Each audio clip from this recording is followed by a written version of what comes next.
할렐루야. 오늘 우리 아멘 찬양대가 너무너무 찬양을 잘해 주셔서 또 특히 첼로의 소리가 아름답게 봄 향기처럼 쫙 퍼지니까 너무너무 정말 교회당 안이 봄 향기로 가득한 것 같습니다. 겨울의 끝자락이고 봄이 시작됐지만 아직도 좀 차가운 날씨 가운데 햇살은 벌써 이제 따뜻한 봄을 지나고 여름을 향하여 가는 계절로 바뀌어 가고 있습니다. 오늘 예수님께서 너희는 세상의 빛이고 너희는 세상의 소금이다. 또 너희는 이 세상 사는 사람들 중에서 내가 세상에 보낸 너희가 나의 편지다.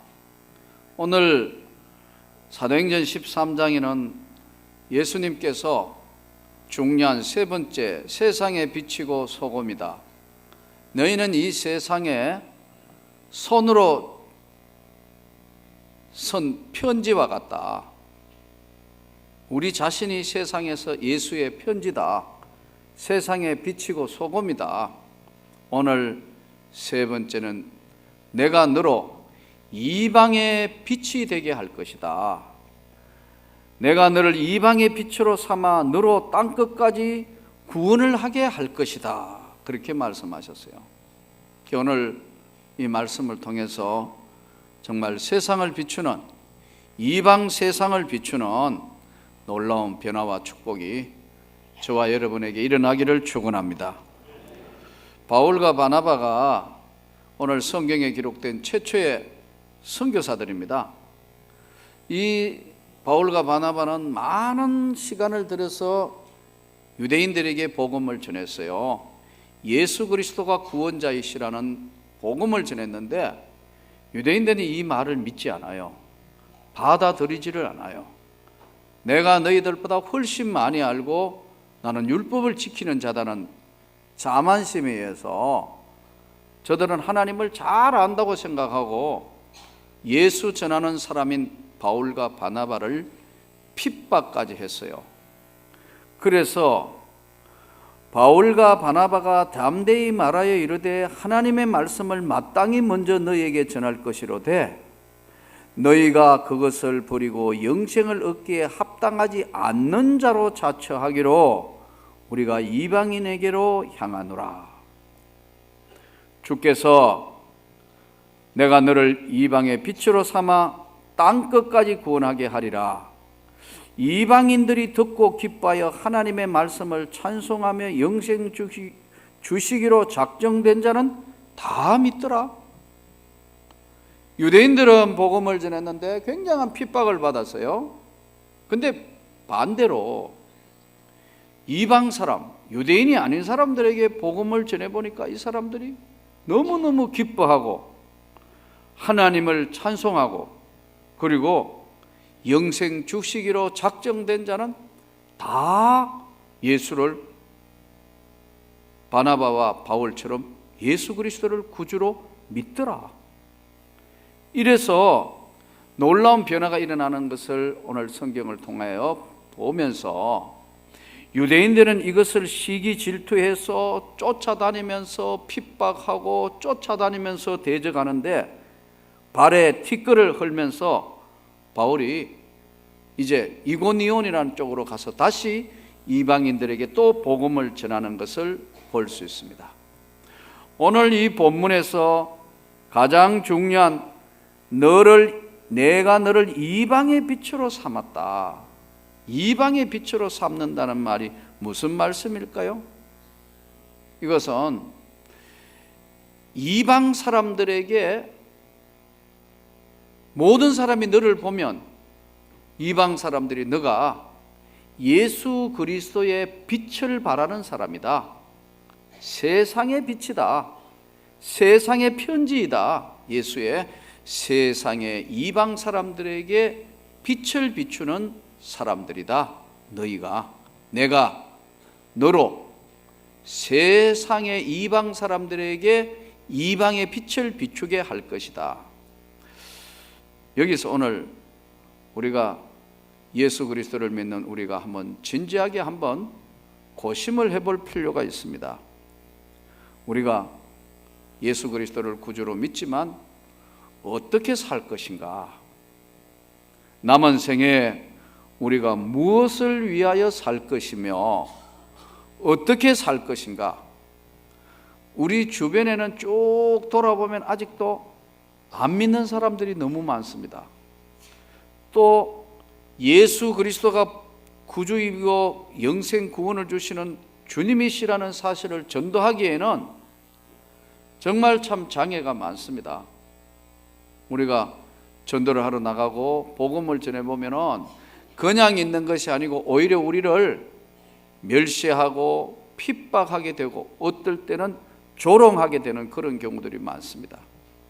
그러면 오늘 예수님께서 이방의 빛으로 삼았다는 것을 한번 진지하게 우리가 한번 고심을 해볼 필요가 있다 이겁니다. 우리가 대부분 보면 이 땅을 살면서 삶의 의미를 어디에 두고 있느냐에 따라서 삶의 방향과 내용과 삶 질이 달라지게 되어 있습니다. 삶의 내 목적이 어디냐에 따라서 내용과 그 결과와 삶 자체가 달라지게 됩니다. 삶의 의미는 국가나 사회나 또 집안이 삶의 의미를 결코 부여해 주지는 않습니다. 삶의 의미는 각자가 알아서 찾아야 되는 것이 삶의 의미입니다. 오늘 어떻게 살 것인가 하는, 무엇을 위하여 살며 어떻게 살 것이라는 삶의 목표, 바울과 바나바에게 주님께서는 너를 이방인의 빛으로 너희들을 사용하고 땅끝까지 하나님을 모르는 이방 사람들에게 구원의 도구로 너희를 사용하겠다는 메시지의 말씀입니다. 여러분, 오늘 대부분 보면 많은 사람들이 어떻게 살지? 요즘 뭐하고 살아요? 어떻게 지냈어요? 그러면 뭐라고 하죠? 밥 먹고 살지. 그렇게 이야기를 해요. 어떻게 지냈냐? 밥 먹고 지냈지. 밥 안 먹고 지내는 사람 있습니까? 물론 낮에 국수도 주지만 밥 먹고 살지. 지난 1월 달에 우리 곤지암 명문교회 우리 박 목사님 교회 집회를 갔는데, 그 숙소에서 이제 아침에 일찍이 이제 나와가지고 이제 숙소에서 나오면 그때 겨울이니까 눈도 많이 오고 빙판이고 참 미끄러운데, 그 교회를 가기 위해서는 바깥 차선에서 1차선까지 들어와야 되기 때문에 차가 좀 끊겨야 돌아갈 수 있어요. 그런데 아침에 출근하려고 사람들이 계속 차가 밀리니까 함부로 차가 1차선에 진입을 못해요. 저쪽 가에서 이제 자동차 좌회전 신호를 넣었는데 들어가지를 못하니까 박 목사님이, 내가 옆에 탔는데 뭐 하냐면, 야, 밥 먹고 살려고 전부 바쁘다, 바빠. 맞아요. 이 세상에서 제일 여러 가지 여러분 이념이 있습니다. 이데올로기, 나치즘, 뭐 백인 우월이즘, 이데올로기즘, 뭐 중화이즘, 시오니즘. 이점 중에 제일 겁나는 이즘이 뭐냐 하면요, 먹고 산 이즘입니다. 뭘 먹고 사느냐, 먹고 산 이즘 때문에 사람은 다 거기에 함몰되어 있어요. 근데 우리 주님이 그걸 몰라서 오늘 우리에게, 바울과 바나바에게 이방의 빛으로 삼겠다고 말씀하시는 것인가요? 아니죠. 삶의 목표와 삶의 방법을 어떻게 살 것인가를 정리해 보라는 겁니다. 오늘 메시지가. 요즘 나이 드신 분들, 또 도시에서 뭘 하시는 분들 안 되면 농촌으로 귀농하시는 분들이 들어있어요. 여러분, 농촌으로 귀농과 귀촌은 다릅니다. 분명히 알아셔야 될 것은 귀농은 뭐냐 하면 직업 바꾸는 겁니다. 지금까지 하던 무슨, 예를 들어서 뭘 장사를 하셨다, 직장을 하셨다, 그거 다 끝내고 직업이 농사꾼으로 돌아가는 게 귀농입니다. 귀농 안 쉽습니다, 여러분. 농사 전문가가 돼야 되는데 평생 농촌에서 살았던 할머니 할아버지들 그 하시는 거요, 양파 마늘 심는 거, 여러분 뭐 특수 농장 사과, 이게 배 쉬울 것 같아요? 안 쉽습니다. 진짜 부지런해야 됩니다. 농사하시는 분들요, 굉장히 힘듭니다. 또 몇 번 말씀드렸지만 곁으로 보기에 참 여러분 뭐 농장하면 굉장히 멋있을 것 같습니다. 소, 돼지 키우면서 풀밭에 막 돌아다니는 소 보면서 오케이 목장의 결투 같은데 절대 안 그렇습니다. 여러분. 물어보십시오. 소 우유 젖 짜고 그거 부지런해야 되고요. 그 전부 배설물 치워야 되고, 끔찍할 정도로 부지런하지 않으면 귀농에 실패합니다. 귀농이 있고요, 귀촌이 있습니다. 농사는 더 이상 하고 다 아니고 그냥 촌에 가서 사는 것은 귀촌이고, 귀농이 다르다니까요. 목적과 내용이 다르다니까요. 근데 오늘날 대부분 보면 귀농하면 농촌에 가가 뭐 하고, 여러분 농촌에 있는 사람들이 도로 다 다시 도시로 올라옵니다. 직장 구하러. 귀농을 할 것이냐 귀촌을 할 것이냐 결정을 해야 되는 거예요. 먹고 사니 좀 힘들고 어려운 건 맞아요. 그런데 오늘 예수님은 왜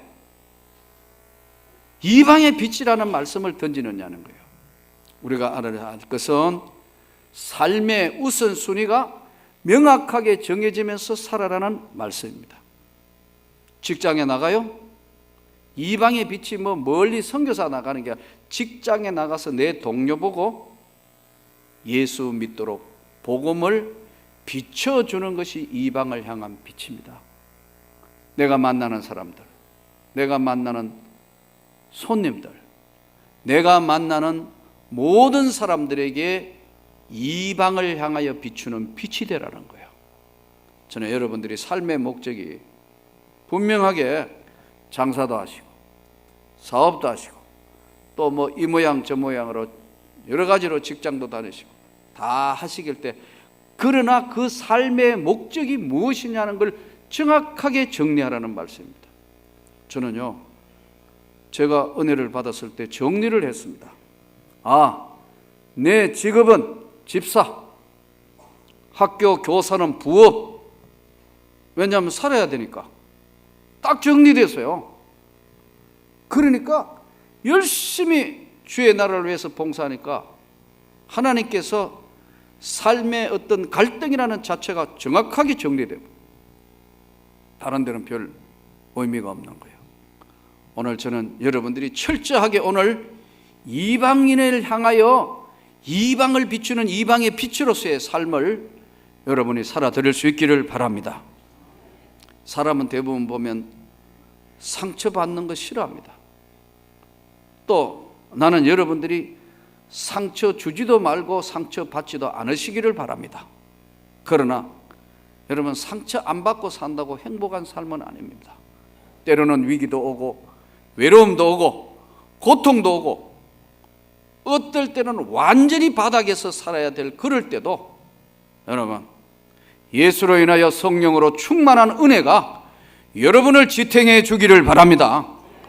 비록 가난하고 가진 거 없고 아무것도 내어놓을 거 없다 하더라도 예수로 인하여 성령으로 충만해서 하늘나라의 기쁨이 여러분 영혼 안에 충만하기를 원합니다.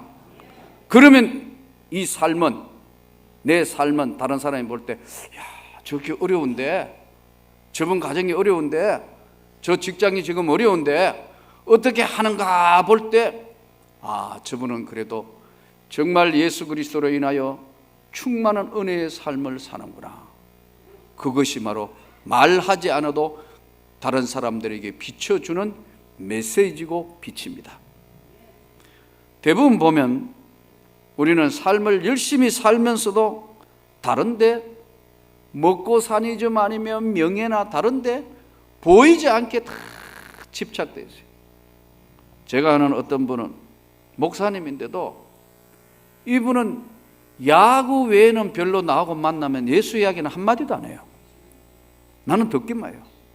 유현진 목사님 이번에 LA 다저스에 가가지고 4만타를 쳤습니다. 4만타를. 아, 그렇습니까? 난 별 관심이 없으니까 거기. 근데요, 타자 뺨치게 잘 쳤는데 왜 그런 줄 아십니까? 잘 모르겠는데요. 그 류현진이 고등학교 때요 4번 타자였대요. 아, 그렇습니까? 이분은 이제 딴 거 안 하고 류현진만 절대로 연구하는 거예요. 그러니까 대화가, 앉아서 대화하는 대화는 딴 거 없어요. 그분하고 대화하면 류현진 이야기만 해주면 1시간 들을 거 꽉 있으니까. 그분 기분이 너무너무 좋아가지고. 야구 이야기. 여러분, 야구를 하지 말라는 얘기가 아닙니다. 그러나 절대 중심에 이분 머릿속에는 야구밖에 안 존재해요. 더 모든 관심이 여기에 초점이. 우리가 만났을 때 이분에게 어떻게 예수 그리스도의 복음을 전할 것인가 하는 생각을 해야 되는데, 여기에 대한 것보다 다른 데 관심이 훨씬 크기 때문에 대화의 3분의 2는 전부 그 내용 이야기예요. 또 어떤 분은 보면요, 계속 수석하고 분재 이야기만 해요. 한 분은 갔더니, 목사님, 이거는 문경수의 고향 돌이고요, 이거는 저 청송 매화꽃 돌이고요, 무슨 돌이고요, 한참 이야기하고 그 다음에 옆으로 동을 옮겨 보니까요, 분재. 이 분재는 어디고 이 분재는, 한참 듣다가 보니까 예수님은 없어. 지금 그 교회에 집회를 갔는데 예수님 이야기는 한마디도 없고 돌 분재. 그래서 집회는 몇 시부터 합니까? 하니까요, 뭐 대충 하면 됩니다. 이야, 아무리 시골 교회지만 이 교회는 이미 끝장이 났구나. 여러분, 우리가 알아야 할 것은 분명하게 이 땅의 삶의 확실한 너로 이방의 빛으로 삼아서, 내가 만나는 사람, 내가 대화하는 사람, 모든 사람이 이방의 빛으로 우리를 부르셨다는 사실을 깨닫고 만나는 사람에게 때를 얻든지 못 얻든지 예수를 전가하는 저와 여러분이 되기를 바랍니다. 아직도 주변에는요, 안 믿는 사람이 너무너무 많습니다. 또 정말 전하기는 아주 껄끄러운 상대들이 있습니다. 이 말 전했다가는 본전도 못 찾을 줄 생각되는 사람도 있고요, 도저히 입에서 나오지 않을, 탈 수도 없는 사람도 있고요, 분위기가 억압적으로 누르기 때문에 여기 잘못하다가 내가 예수 이야기하다가 왕따 당할 수도 있다, 그런 분위기도 얼마든지 있습니다. 그러나 여러분, 이 복음은 때를 얻든지 못 얻든지 내가 너로 이방의 빛으로 삼아서 복음을 전가하게 하시다는 거예요. 또 어떤 분은 보니까요, 계속 건강에 대해서 너무 관심이 많아요. 그래가지고 도시락을 사다니는데 김도, 여러분 처리된 거 말고 맨김 그거 잘라가 오고, 그 다음에 전부 음식 전부 도시락을 사다녀요. 이분은 이거 다 오늘은 목사님들 이야기요. 도시락을 사가지고 이제 식당에 가면 이분은 식당에 안 가요. 건강해진다고. 잡곡밥에다가 그러니까 제가 보니 사모님 피곤하실 것 같아요. 나는 주는 대로 먹습니다. 닥치는 데도 넘어갑니다. 내가 그건 전부 안 된 것 같아. 그러니까 해가지고 어떠고 이렇게. 그분한테는 딴 이야기 하면 별로 대화거리 없습니다. 오늘 도시락에 뭘 가져왔습니까? 하면 딱 열면서 보면 그 다음에는 전부 잡곡밥, 이거는 뭐에다가 조 몇 프로에 뭐가 야, 한 30분 듣고 있으면 머리가 띵한 게. 그렇다고 그분이 잘못된 건 아니지만 우선적인 순서가 뭐에 집착되어 있느냐는 겁니다. 예수로 인해서 우리가 나는 평신도인데, 아닙니다. 여러분, 하나님이 여러분을 이방의 빛으로 세우셔가지고 만나는 사람에게 예수의 복음을 전하라고 저와 여러분을 부르신 거예요.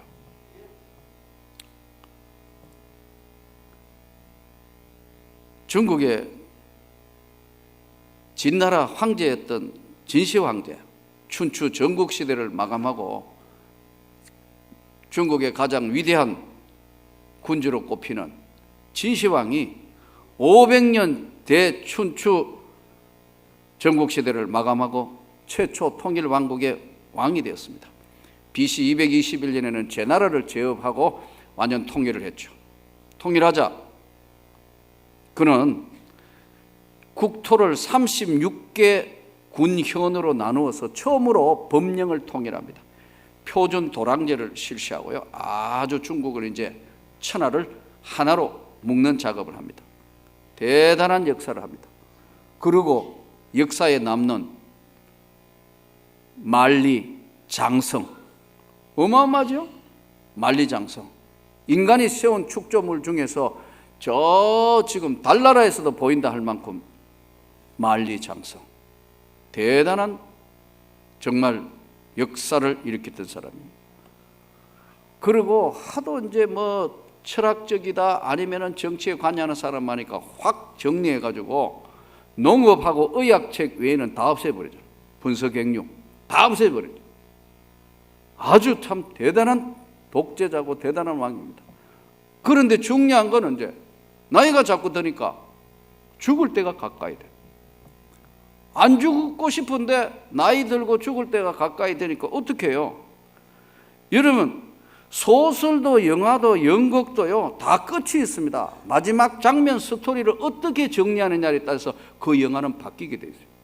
우리 삶도 똑같습니다. 마지막 정리를 어떻게 딱 하느냐에 따라서 여러분과 제 삶의 마지막 정리가 어떻게 되느냐는 거예요. 똑같다니까요. 진시황은 점점 이제 나이가 들어가 이제 불안하니까 우리가 잘 아는 뭘 구합니까? 불로장생약. 그런데 원래 건강 뭐 이야기하면 사기꾼이 많이 달라든다고 산동성 출신 서복이가 와가지고 불로장생약 제가 구하겠다 그러잖아요. 그럼 어떻게 해요? 그거 믿고 배를 60척, 그 당시에 배를 60척 떼우고 5,000명 선남 선녀 데려가지고요 불로장생약 구하려고 출발했는데 복례산, 오늘 얘기하면 건강산, 영주산, 오늘 얘기하면 한라산 이쪽으로 왔다는 문헌은 있는데 아직도 도착 안 했다는 거죠. 진시황 배가 출발을 한 지 지금 몇 년이 됐는데 아직도 도착 안 했다니까. 불로장생약은 없어요. 그 사기당하고 난 뒤에도 이제 죽을 때 다 되니까 불안하잖아. 난 죽으면 이거 어떻게 되냐. 나를 호위하는 사람이 있어야 될 텐데. 왜? 하도 많은 사람 죽였으니까. 진시황이 누가 나를 쳐들어와가 죽인다 하면 안 되겠다 싶어 불안해가지고 지하에 죽을 때 50제곱킬로미터에 여러분 땅 밑에 파가지고 여러분 아시죠? 군인들 병마 만들어가 6,000명 군사들이 거느리는 거로 쫙 해가지고 지하에 묻어놨. 그게 1974년도에 발굴이 돼가지고 지금도 병마 발굴 대단하지 않습니까? 아직도 진시황이 보낸 불로장생약은 도착도 안 했고 본인은 이미 죽었고 그렇게 병마들 다 해가 했지만 이 땅에 영원히 사는 인생은 없는 겁니다. 오직 주 예수를 믿어야 영생함을 입습니다. 여러분, 이것을 전해야 되는 거, 우리가 이방의 빛으로 이 복음을 전해야 될 책임이 저와 여러분에게 주어졌다는 사실이에요. 무엇을 위하여 살 것인가? 어떻게 위하여 살 것인가? 말씀이 바로 이방의 빛입니다. 찬양이 이방의 빛이에요. 기도가 이방의 빛입니다. 오늘 많은 사람들이 이것을 관가해서 우리가 살면 나는 뭐 주변에 내가 복음을 전해보면 될겠냐? 또 이거 이 사람에게 전화도 되겠냐? 아니에요.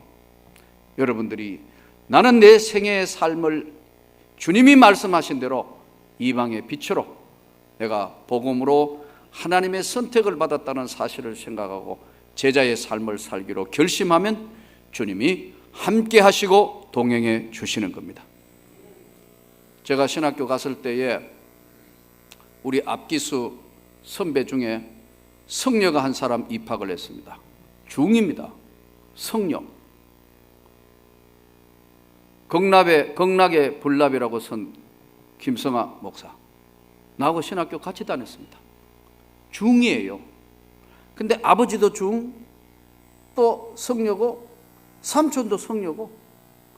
그런데 어려서 절간에 갔는데 주지성이 똑똑하니까 너는 세상의 공부도 좀 하고 오는 것이 좋을 것 같다 해서 여러분 경북대학교 수학과를 나왔습니다. 그런데 첫 주지로 발령받은 데가 어디냐면 경상도 울진 산골짜기에 있는 그 상검분교라는 학교로 발령을 받아갔어요.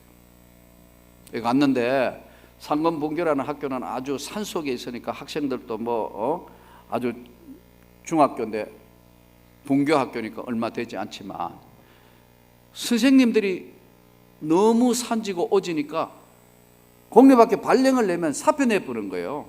안 가는 거예요. 그러니까 이게 참 수학 과목을 이걸 누가 가르쳐야 되는데 학부형들이 막 하다가 보니까 학교 위에 있는 주지가 수학 선생이라. 그래서 스님이 와가 좀 가르쳐 주세요 해가 성녀가 성복을 입고 와가 수학 선생을 했어요. 몇 년간 우리로 이야기하면 이제 과목 이제 선생님으로. 그런데 그 성녀가 와서 계속해서 가르치는 걸 보고 있던 선생님 한 분이 예수 믿는 분이라. 가만히 쳐다보고 있다가 어느 날 여러분 이방의 빛을 비추기 위한 결심을 하고 성녀인 스님한테 내가 성경을 드릴 테니까 성경을 읽고 예수를 믿으십시오. 이래 된 거예요. 그래서 그 책자에 보면 참 재밌는 게 내가 오직 엉터리 준 같아가지고 나한테 성녀인 나한테 이렇게 전도지를 성경을 준다 해가 너무 화가 나가지고 그 다음날 그랬대요. 응? 내가 금강경 화엄경 줄 테니까 불자 되시오 이랬대요. 그러니까 이제 성경을 주었으니까 절에 가가지고 이 예수 믿는 사람들이 뭐 때문에 이렇게 전하느냐 해서 읽어본 게 요한복음부터 읽었대요. 1장, 2장 쭉 읽다가 요한복음 5장 24절에 와서 내가 진실로 진실로 너희에게 이르노니 나를 믿고 또 나 보내시를 믿는 자는 영생을 얻었고 심판에 이르지 않으니 사망에서 생명으로 옮겼느니라. 이걸 딱 읽어보니까 요한복음 딱 읽고 나니까 야, 성경은 구원을 어떻게 받는가 인간이 정확하게 되어 있다. 아, 이러면 안 된다. 이러면 이제 연불도 안 되고 안 되는데 큰일 났다. 이래가지고 이제 성경을 읽은 것 때문에 헷갈리기가 시작했어요. 그래서 요한복음만 읽을 때 책이 아까워가. 그러니까 여러분 성경책 줄 바에야 좋은 성경책 줘야 돼요. 그러니까 이제 또 읽어봤대. 계속 신약 성경 다 봤대. 근데 이제 구약 좀 읽어보다가 이제 누가 했는데 다른데 주지로 발령 나온 거예요. 나오는 날 그 선생님이 붙들고 또 전도를 하더래요. 그래서 안 되겠다. 이 사람들을 완전하게 이렇게 성녀인 나에게 전도하는 정도면 이 기독교 뿌리를 뽑는 것이 맞겠다. 우리 불교도 진짜 정병들을 양성해야 되겠다. 그저 불자라고 아닌 거고 확실한 양성을 해야 되겠다 해서 불교 대학을 설립하려고 대기업의 회장들 찾아가 다니면서 이제 기부를 받는데 회계하고 있던 그 안에 이제 뭐 누구 조직 있는 사람들이 돈을 받아가지고 엉뚱한데 문제가 생기는 바람에 전두환 정권 때 삼천교육대 간 겁니다. 청송 삼천교육대 가가지고 붙들려 있으니까 기가 막히는데 성녀니까 독방에 있으면서 너무 답답하니까 저 책을 주시라고 불경책을 건강경 화엄경하고 뭐 전부 이제 그 책을 가져오라고 불경책을 좀 달라 하니까요. 제대 보름 앞둔 이 경비교도대 도서대출계 병장이 쫙 오더니 저 안에 있는 감방 안에 있는 쓸데없는 책은 다 회수 다 빼었고요. 자기를 쫙 쳐다보더니 성경을 떠올려주며 예수 믿으세요 그러더니 제대 보름 남은 병장이 또 성경책 주더래요. 이것들이 정말 하면서 또 할 게 없으니 또 읽어봤대요. 연속으로 또 읽어보니까 더 헷갈려서 그러자 무죄 석방. 죄가 없으니까 자기가 가져간 게 없으니까 나왔는데요. 아 이래가 안 되겠다. 내가 정신을 차려가지고 제대로 도를 닦아야 되겠다 해서 파괴사라는 절간에 가가 8개월 면백했대요. 이 성경 읽은 게 떠나더라고. 떠나게 하라고 8개월 면백했는데요. 면백할 때 말씀이 점점 또 또렷하게 떠오르더래. 도저히 이거 이래가 안 되겠다. 이것도 아니고 저것도 아니고. 그래서 어떤 사람하고 상담을 했더니 그분도 예수 믿는 사람이 하나님이 한번 선택한 사람은 어쩔 수 없는 거다는 이야기를 듣고 그래서 부산까지 내려갔다가 방황하다가 어느 서면 옆에서 있는 어느 비 오는 수요일 날 교회당에 있길래 거기 가가 앉아가 예배 드리다가 회심하고 신학교로 왔어. 여러분 그분이 한 사람 성녀가 돌아오면 불교계에 성녀들한테 큰 영향력을 미쳤어요. 오늘도 여러분 한번 보세요. 나는 못하는 게 아니고 복음을 전하는 한 선생님 제대를 앞두고 있는 군인 하나가 예수 전하라는 이 이방의 빛을 비춤으로 하나님이 예수 믿기로 작정된 자는 다 주님 앞에 돌아왔더라. 우리가 오늘 많은 사람들이 아이고 내가 어떻게 할 수 있는가?